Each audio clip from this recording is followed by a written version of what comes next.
Back in 1980, as the Republicans were coming to the realization, just the explicit realization, and I would argue that this happened a little before that, probably in the mid-'70s, maybe as a result of the Powell memo, even in '71. But, you know, by 10 years later, or by 1980 in the Reagan campaign, it was a full-blown strategy.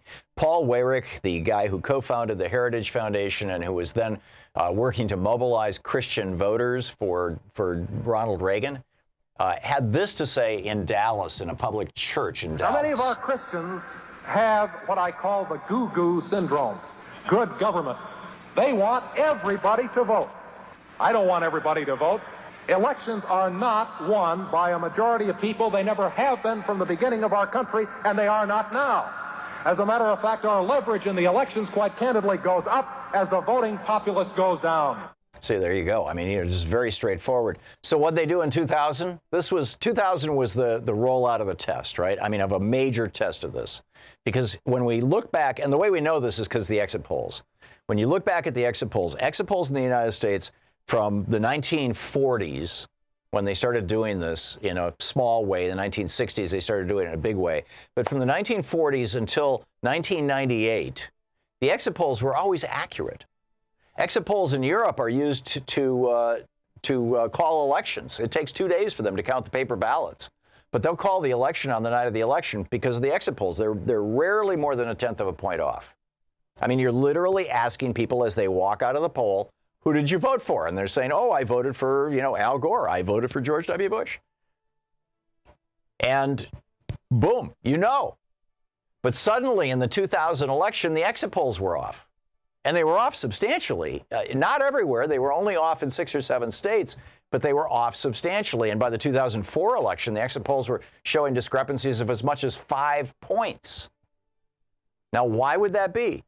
Well, for years, a lot of us thought it was because the electronic voting machines were lying to us.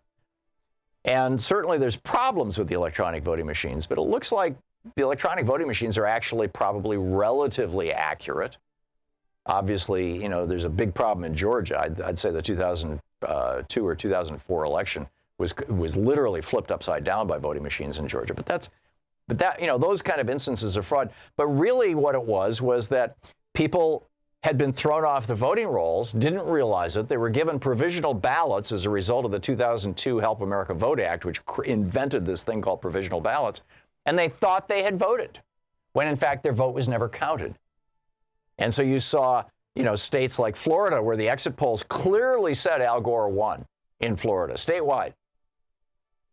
And yet, somehow it was 50-50. Well, turns out, Jeb Bush and Katherine Harris threw between 50 and 90,000 African Americans off the voting rolls with this massive so-called felon purge using George W. Bush's felon list from Texas.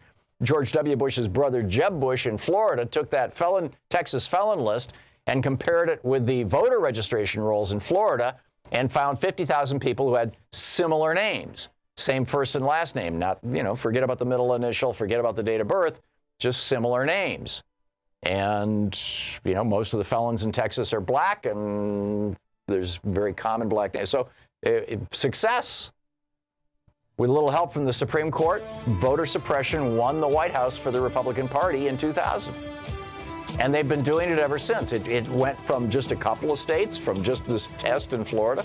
And the other test was, will the media notice this? I mean, the ACLU sued. BBC did a report on it, Greg Palast report for the BBC. The whole world knew that Jeb Bush had stolen the election for George. But that was never reported in the United States. They got away with it.